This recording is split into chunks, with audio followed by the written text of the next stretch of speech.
Прыгай за мной, социальное, но уже близко, давай с головой.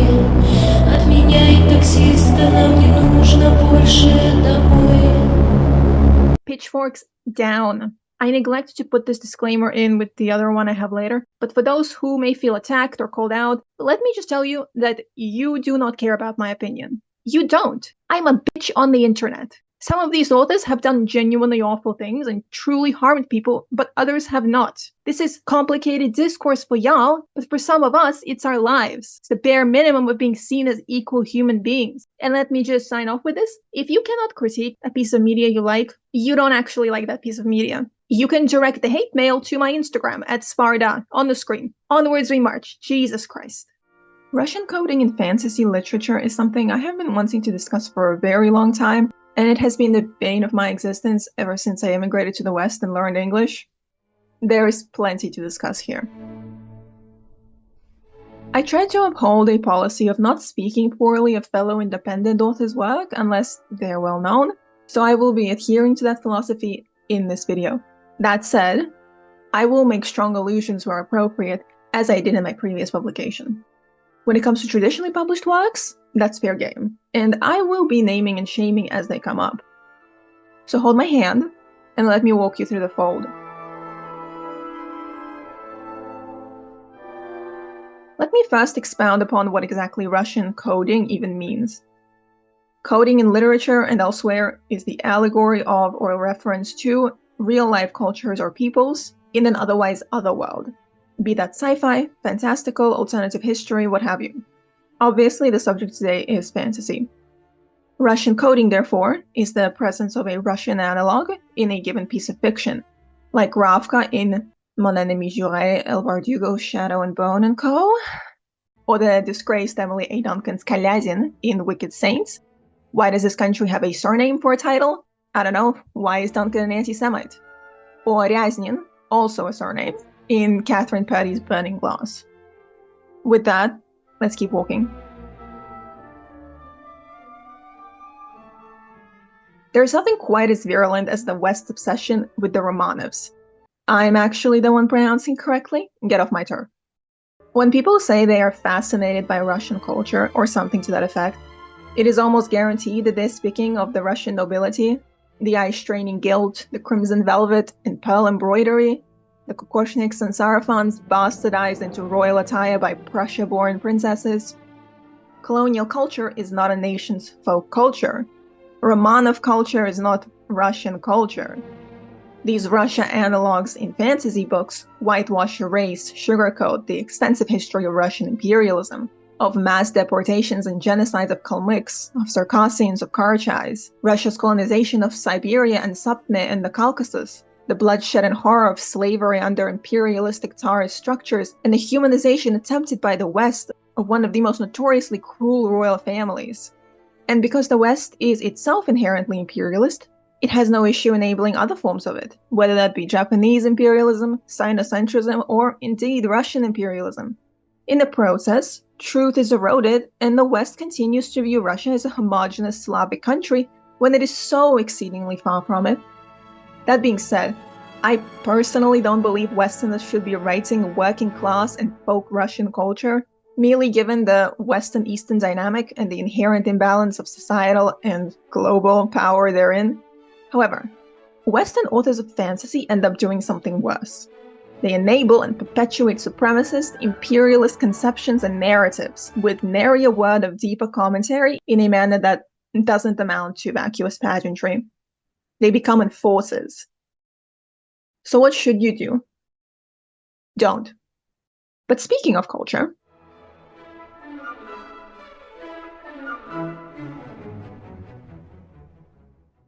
in his illustrious magnum opus, Orientalism, Palestinian-American scholar Edward Wadi Said states that the limitations of Orientalism are those that follow upon disregarding, essentializing, denuding the humanity of another culture, people, or geographical region.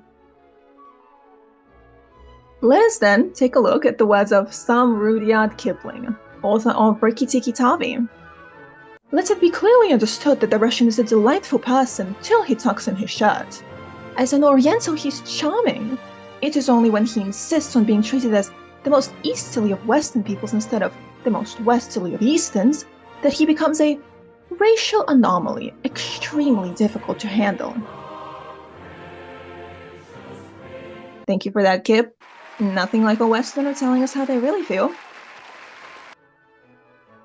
Russia is quite unique, being both Eastern European and North Asian, being a colonial entity which has subsumed hundreds of nations into its imperial core, being culturally racialized, such as Slavs in general having been barred from immigration under the White Australia policy, and being historically and contemporarily widely villainized and brutalized. Namely, Russia is Orientalized, as is made evident by the utilization of anti-Asian racist caricatures employed by a publication as prominent and culturally influential as the Wall Street Journal. And it is not just white Western authors who are guilty of Orientalizing their Russian coding in fantasy. I read plenty a book which heavily leans into the Western savior stereotype. We see it most starkly in global southern settings like, say, Afghanistan, including Military Romance by Rebecca Yarros. But this phenomenon is observable in Russian-coded fantasy too.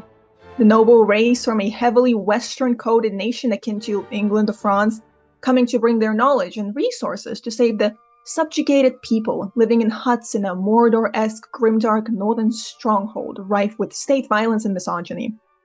It is a Western person co-opting Eastern pain, which is not negated by said Western person potentially being non-white. In fact, it is worsened, but they are allowing the Anglo-Franco-German imperial core to wield them against other marginalized identities who may literally have no voice due to linguistic barriers. Western authors take Eastern cultures not for the want of bringing them into the Western consciousness as whole entities, but as a flavorant, an aesthetic for the backdrop of a quintessentially Western story. Because these subjugated Eastern people are never the fulcrum of the narrative, but a prop for the righteousness crusade of a Western-coded hero. And thus, violence against the East and Global South is normalized. In its worst form, Western forces can continue to use this precedent as justification to intervene in or invade foreign nations for the supposed good, and Western leftists maintain a derogatory view of our suffering as natural, getting galvanized and damn near excited to watch our slaughter because they suddenly have a cause to virtue signal about. The reason why I am primarily harping on about this sort of representation and not the outright usage of Russian coding and caricaturish villains is because fantasy literature doesn't tend to have that issue as much, although it does. It is atrocious in film though, especially Hollywood. America's four horsemen of the apocalypse are Russia, China, North Korea, and Cuba after all. Moreover, a lot of people tend to mistake these inherently Orientalist framings as positive. And a lot of Orientalist racists don't realize they're being racist at all, thinking instead they're behaving the way they are in good faith, or that they're giving a compliment. It flows in a similar vein to the mystification and glamorization of things like Swana cultures. It is indeed just fetishization and appropriation of our cultural practices and aesthetics, like belly dancing and oud. But Westerners don't grasp the reality that just because something is prettily described, or because it's not a woman partaking in it as per stereotype, doesn't mean it is positive or acceptable. Here too, we must delve into the discussion of slurs and dehumanization. One term which is often used derogatorily to refer to Slavs, particularly Russians, is orcs. Violent, grotesque, uncivilized. We've seen this movie before. It is then, in unfathomably poor taste, that Western authors not only frame their Russian-coded countries as crucibles of darkness and witchery, but also their Russian-coded people as non-human, as goblin-like or demonic or animalistic. And I admit, even I had moments when I thought this was interesting, solely really owed to the fact that I liked the creature design. But as I became more critical and discerning, I understood just how insidious this characterization is. Although to a much smaller extent and with far fewer historical precedents on the part of the aforementioned, this does mirror the disturbing portrayal of Native Americans as beings who can shift into animals, only semi-human and thus deemed worthy of extermination by the colonizer. Or of Middle Eastern, People being characterized as seductresses, as thieves, as mysterious sorcerers with hooked noses and glowing orange eyes carrying snake staffs. It's barbaric, but it's home, right? Edward Said vocalizes this in Orientalism with incontestable clarity. Always there lurks the assumption that although the Western consumer belongs to a numerical minority, he is entitled either to own or to expend, or both, the majority of the world resources. Why? Because he, unlike the Oriental, is a true human being. Orientalism is racism, full stop. But now that we have briefly perused the macrocosm, I endeavor casting a magnifying glass to the microcosm to dissect the innards of this discourse. Watch your step.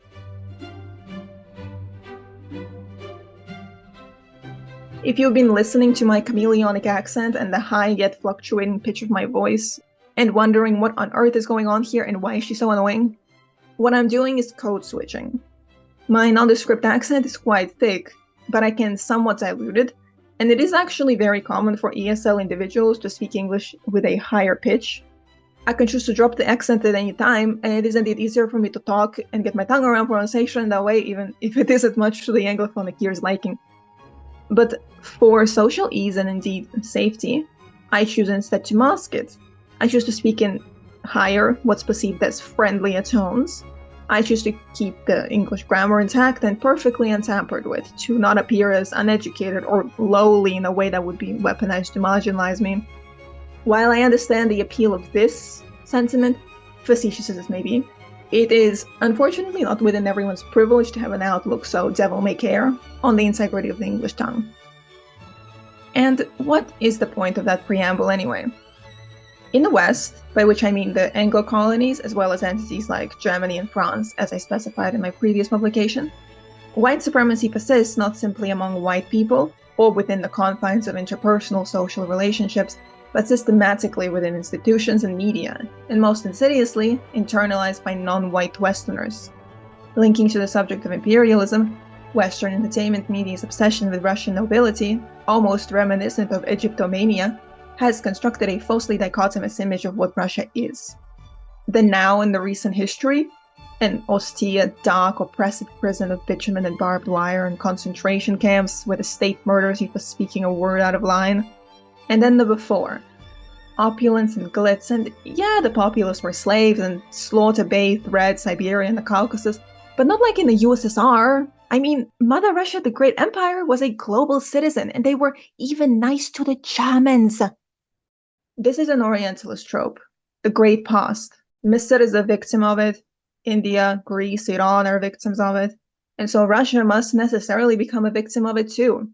Russia and Russian history are whitewashed by the West, both racially and in the sense of retrospectively cleaning up its violent history. So, authors who want to employ it as coding to spice up their fantasy book, but not too much. We wouldn't want the white readers to cry lest they taste too much actor.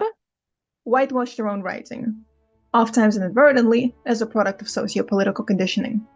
While this whitewashing comes in externally, i.e. from the West, the white supremacy is actually internal, meaning born of Russia. Now, Russia doesn't have the concept of whiteness, and race isn't really a thing, but I'm still code switching here, trying to speak in a way Anglophones will understand. It's more Russo-centric racism that's at play here, xenophobia. Xenophobia would be the better term to use here in the context, though ethnophobia could also be applied. However, that term has multiple meanings, so let's go with xenophobia. Rooted in the aforediscussed Russian imperialism and continued acts of colonial aggression. But I'm at least attempting to keep this discourse accessible, as I'm not explaining this to people who are awake to the extent of Orientalism. They don't need me. We see this convergence of whiteness so blatantly in L. Bardugo's Grisha verse. While Ravka, the Russia-coded nation, is at least not depicted as fully white, though in the series, Bardugo falls into the very common white author behavior of vaguing about the ethnicity of potentially POC characters. Also, Russians are incapable of falling into the Western category of white due to the racialization of the culture. Ravka is nevertheless an Orientalist goldmine. It is a highly militarized bastion of murk and mystery. The unseas there, Novosibirsk is a clear analog of Novosibirsk, the site of some of the cruelest gulags and concentration camps in Soviet history. Afghans are stigmatized as magic users whilst being conversely fluffed up as a nation with gender equality. Though it isn't uncommon to see Russia coded as hyper-patriarchal and extremely misogynistic in fantasy novels by authors who have absolutely no insight into how that dynamic works in the East. You as a reader might argue the representation of Fjerdae is even more negative. Yet to compare Germany and otherwise Nordic nations to Russia in a discussion such as this is beyond fallacious, when the cultural implications are so vastly divergent. Westerners are not institutionally socialized to hate Germans and Nordics, just as they aren't socialized to hate French and English people. And you might want to give me some dumb shit like, well, if you hate it so much in the West, just go back to your home country. Bitch, I wish I could! We'll return to the Grishaverse shortly. In the meantime, for a much rougher and more blatant, as well as communally accepted, example of Russophobic and otherwise Orientalism, let's take a look at Emily A. Duncan's Wicked Saints. Kalyazin, still a surname, the Russia analog here, is depicted as deeply superstitious and piously religious, as genocidal against its neighbor, as a land of seemingly endless winter. Meanwhile, Tranavia, a fictionalized Poland, has been criticized by Jewish readers as blatantly anti-Semitic through the employment of the blood libel conspiracy theory. This actually plays a part in discourse, because the West's conflation of Eastern Europe with Jewishness is well documented. And with reference to Wicked Saints, it is exemplified and executed. It's the convergence of Western whitewashing, Russian imperialistic projects, and the different brands of the same vile anti-Semitism engendered by both polarities that crashed into each other, and the fallout was this serious. While there is absolutely room for these very real allegories in history within fiction, it is not on a Western author to hold this discussion. It is their duty to listen to those who actually have lived experiences and cultural insight. Am I essentially saying there are subjects that you have no right to touch? Yes, get gatekept. So what was the point of that preamble? Respectability politics. I and my fellow Easterners have to whitewash ourselves to be palatable for the Western status quo. And so too, these authors whitewash Eastern culture for not only the appeasement of a culturally curated audience, but also for that sweet, sweet check. Because you can't sell gritty, authentic, yet nuanced reality where the well has already been poisoned long ago. And this dovetails perfectly with the next and final subtopic.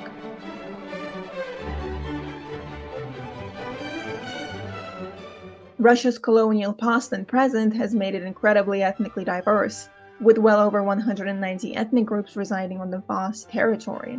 Even within its indigenous borders, diversity abounds. Yet this is never portrayed or explored in these fantasy novels. And here, we return to the Grishaverse. The character Inej from Six of Crows is Suli, a people from Ravka. They're described in racialized stereotypes of being dark, itinerant, practicing circus and music, and being generally free-spirited, but not without their own oppression. If you are actually discerning any of what I just listed off, you will understand exactly what coding this is. Ruska Roman, Russian Romani. And yet the vast majority of readers have no idea, because it is not made evident unless you have personal knowledge, like myself, who grew up around Ruska Roman. This is just yet another example of a white author vaguing about a character's precise POC status. Romani coding is not something you toss around. Roma are objectively the most marginalized demographic worldwide, to the point that the slur weaponized against them is so normalized that people don't even know it's a slur at all. People use it as a name, an aesthetic, all while Roma fight tirelessly in solidarity with people who don't even know they exist, whilst being violated and murdered. You know Roma were the second of the two ethnic demographics subjected to Hitler's final solution? As an aside, if you read the Six of Crows fan wiki page on the Suli, it is so offensively written. We see representation of seemingly Roma in Burning Glass, the Rumska. While it is much more obvious what this allegory is of, the usage of these people as a plot device for the Gachi main character's arc may certainly be worth a bombastic side-eye. And of course, we cannot forgo talking about the Shadow and Bone show. Elle Bardugo admitted that she had made her story a tad too white when she first wrote it. And yet the solution was not remedying the whitewashed nature of Ravka by bringing in colonized and marginalized indigenous ethnic minorities, but to make Alina Starkov, that surname really grates the ears, but not nearly as much as the Darklings, mixed Shu. Shu Han, obviously being based on an essentialized China. Shiran J. Zhao made an excellent video regarding this, albeit from a different perspective. Russia is full of indigenous ethnic groups like Kalmyks and Buryats and Sakha and Koryosaram and Laura Vetlet and Bashkirs, which could have enriched the discussion of racism this show already failed to have. In worse cases, the ethnic diversity in the fantasy Russias is approached by giving us different breeds of non-human creature. One of them must necessarily be grotesque and half-mad, another demonic if not outright a demon, the third some meek, subjugated ethereal critter. Throw in some anti-Semitic tropes in too, and maybe a Roma analog, just to really let readers know this is Russia we're trying to emulate here. There's a reason Russians tend to hate these franchises. Now, I don't believe this is a topic white Westerners, or any Westerner, should be tackling, just like the intricacies of Russian history, but it more serves as grim confirmation. I've had authors whom I've criticized for this behavior tell me their Slavic early readers were fine with it. But do you notice the dog whistle? Slav is conflated with Russian, when every single Slavic country and culture is unique. What you're witnessing here is the legacy of both Russian imperialism and colonization, and the West's ineptitude within the area of nuance and cultural compassion. I don't care what a Pole thinks about the Russian coding in a piece of literature, just as I don't care what a Russian thinks of Polish coding. These are all complexities which Western entertainment media couldn't afford its viewership, for all the aforementioned reasons. It's too grueling to dispel the very stereotypes and conceptions instilled by it, to give Westerners a glimpse into the reality of the East, the self-fulfilling prophecy. This is such a complexly layered issue of racism, appropriation, Orientalism, misinformation, and institutionalized ignorance that I can scarcely dissect it all here. But I made a dent, and I am but one person.